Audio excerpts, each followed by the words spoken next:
성도 여러분 반갑습니다. 오늘 6월 14일 매일 말씀 묵상 시작하도록 하겠습니다. 우리 찬송가 370장 주 안에 있는 나에게 우리 함께 찬양합니다. 주 안에 있는 나에게 단 근심이 있으랴 십자가 밑에 나가 내 짐을 풀었네. 주님을 찬송하면서 할렐루야 할렐루야 내 앞길 멀고 엄해도 나 주님만 따라가리. 주님을 찬송하면서 할렐루야 할렐루야 내 앞길 멀고 엄해도 나 주님만 따라가리. 아멘. 오늘 함께 나눌 말씀은 출애굽기 25장 23절부터 40절까지 말씀입니다. 출애굽기 25장 23절부터 40절까지 말씀 함께 보겠습니다. 너는 조각목으로 상을 만들되 길이는 2규빗, 너비는 1규빗, 높이는 1규빗 반이 되게 하고 순금으로 싸고 주위에 금테를 두르고 주위에 손바닥 넓이만한 턱을 만들고 그 턱 주위에 금으로 테를 만들고 그것을 위하여 금고리 넷을 만들어 그 네 발 위에 네 무퉁이에 달되 텄 곁에 붙이라. 이는 상을 맬 채를 꿰일 곳이며 또 조각목으로 그 채를 만들고 금으로 싸라. 상을 이것으로 맬 것이니라. 너는 대접과 숟가락과 병과 붓는 잔을 만들되 순금으로 만들며 상 위에 진설병을 두어 항상 내 앞에 있게 할지니라. 너는 순금으로 등잔대를 쳐 만들되 그 밑판과 줄기와 잔과 꽃받침과 꽃을 한 덩이로 연결하고 가지 6을 등잔대 곁에서 나오게 하되 다른 세 가지는 이쪽으로 나오고 다른 세 가지는 저쪽으로 나오게 하며 이쪽 가지에 살구꽃 형상의 잔 셋과 꽃받침과 꽃이 있게 하고 저쪽 가지에도 살구꽃 형상의 잔 셋과 꽃받침과 꽃이 있게 하여 등잔대에서 나온 가지 6을 갖게 할지며 등잔대 줄기에는 살구꽃 형상의 잔 넷과 꽃받침과 꽃이 있게 하고 등잔대에서 나온 가지 6을 위하여 꽃받침이 있게 하되 2가지 아래에 한 꽃받침이 있어 줄기와 연결하며 또 2가지 아래에 한 꽃받침이 있어 줄기와 연결하며 또 2가지 아래에 한 꽃받침이 있어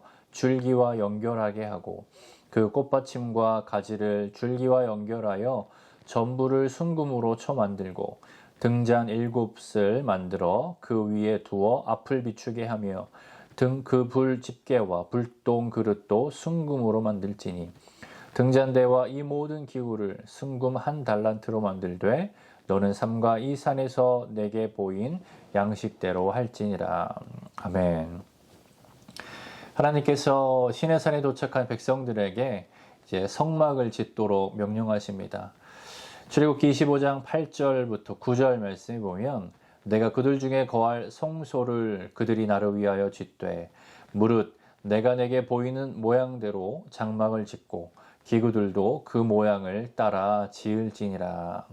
이 말씀을 시작으로 하나님께서는 모세에게 구체적인 모양과 방법, 디자인을 하나님께서 말씀하여 주십니다. 출애굽한 이스라엘 백성들의 최종 목표는 약속의 땅 가나안에 들어가 정착하여 하나님의 복을 누리며 사는 것입니다. 그리고 그때까지 백성들은 하나님께서 말씀하신 성소, 하나님의 임재를 상징하는 이 성막을 중심으로 하나님의 말씀에 순종하며 살아가는 그 삶을 훈련해야 했습니다. 오늘 본문에서 그 성막 안에서 사용되는 기구들을 제작하는 방법과 모양을 구체적으로 말씀하여 주시는데요. 이 성막의 기구들의 의미를 통해 어떤 신앙의 교훈이 우리에게 있는지 나누길 바랍니다. 첫째로 이 진설병을 두는 상에 대해서 오늘 본문은 얘기합니다. 이 상은 조각목, 즉 아카시아 나무로 만들도록 하나님께서 말씀하셨습니다. 그리고 그 표면을 순금으로 싸고 주위에 금태를 두르도록 하셨습니다. 그리고 그 상 위에는 6개씩 2줄로 떡을 올려놓도록 말씀하셨습니다. 이 12개의 떡은 언약 공동체로서 이스라엘의 그 12지파를 의미하는 것입니다. 그리고 이 떡은 하나님의 말씀을 의미합니다.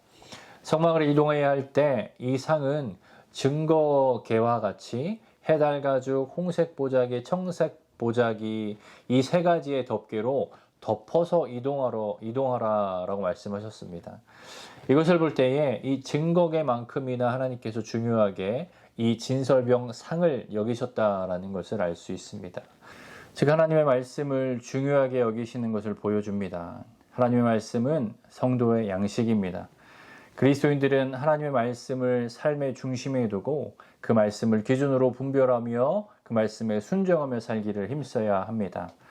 그리고 진설병상에 있는 진설병은 안식일마다 새 것으로 바꾸고 묵은 진설병은 제사장들이 먹도록 하셨습니다. 이 말씀을 기초로 해서 오늘날 우리는 일주일에 한 번 주일에만 새로운 하나님의 말씀의 떡을 먹으면 된다, 먹으면 되는 것으로 생각하면 안 됩니다. 예수 그리스도의 복음을 믿고 구원받은 자의 삶은 그 순간부터 매일매일이 안식이다라는 것을 기억할 때에, 즉 한 주에 한 번이 아닌 매일매일 우리는 하나님의 말씀의 떡으로 우리의 영을 풍성하게 하는 그런 삶을 살아야 합니다. 그렇게 살아가는 저와 여러분이 되기를 바랍니다. 성소에 두어야 하는 이 두 번째 기구는 등잔대입니다. 이 등잔대는 순금으로 만들도록 하셨죠. 등잔대는 모두 7개의 가지가 있는 살구나무를 형상화해서 만들게 하셨습니다. 그리고 각 가지에는 살구꽃 모양의 잔을 붙이도록 하셨습니다. 그리고 이 등잔대는 진설병과 마주하게 놓아서 그 불빛이 진설병을 비추도록 하셨습니다. 그리고 이 불빛은 절대로 꺼져서는 안 되도록 하나님께서 명령하셨죠. 이렇게 항상 켜져 있도록 하신 것은 하나님께서 그의 백성을 빛으로 보살펴 주신다라는 것을 의미합니다. 오늘날 우리에게도 하나님의 빛이 항상 비춰지고 있음을 믿으시길 바랍니다. 영적 무지의 상태로 살아가던 우리에게 하나님께서 예수 그리스도의 빛을 비추사 생명의 길을 깨달아 알게 하셨습니다. 죄와 사망의 저주 아래 영적 소경으로 살아가는 우리들이 하나님을 보고 하나님의 살아계심을 깨닫게 하셨습니다. 그리고 참된 삶의 목적과 가치가 무엇인지 깨닫고 그 삶을 살 수 있도록 인도하셨습니다. 그리고 그 빛으로 성도의 삶을 비추사 지키시고 인도하시는 그 하나님의 은혜가 충만함을 믿으시길 바랍니다. 그리고 그 빛을 받은 우리 성도들은 그 빛을 또한 세상에 비추어야 하는 삶임을 우리가 기억해야 할 것입니다. 이 성소 안에 진설병과 등불이 끊이지 않도록 명령하셨고 그렇게 하였듯이 우리 삶 가운데도 하나님의 말씀의 떡과 예수 그리스도의 빛이 끊이지 않는 그 은혜가 충만한 삶 살아가는 저와 여러분이 되기를 바랍니다. 오늘도 그 생명의 떡과 빛 안에서 하나님의 임재가 가득한 그 승리하는 하루를 살아가는 저와 여러분이 되기를 바랍니다. 기도하겠습니다. 사랑의 하나님 감사합니다. 오늘 말씀을 통하여서 성도가 매일매일 먹어야 하는 양식, 하나님의 말씀임을 다시 한번 기억하게 하시니 감사합니다. 그리고 우리 삶 가운데 하나님의 빛, 그 예수 그리스도의 생명의 빛이 비추어져서 오늘날 하나님과 동행하며 하나님의 은혜 가운데, 하나님의 돌보심 가운데 살아갈 수 있도록 하나님의 은혜 주신 것을 다시 한번 기억하게 하시니 감사합니다.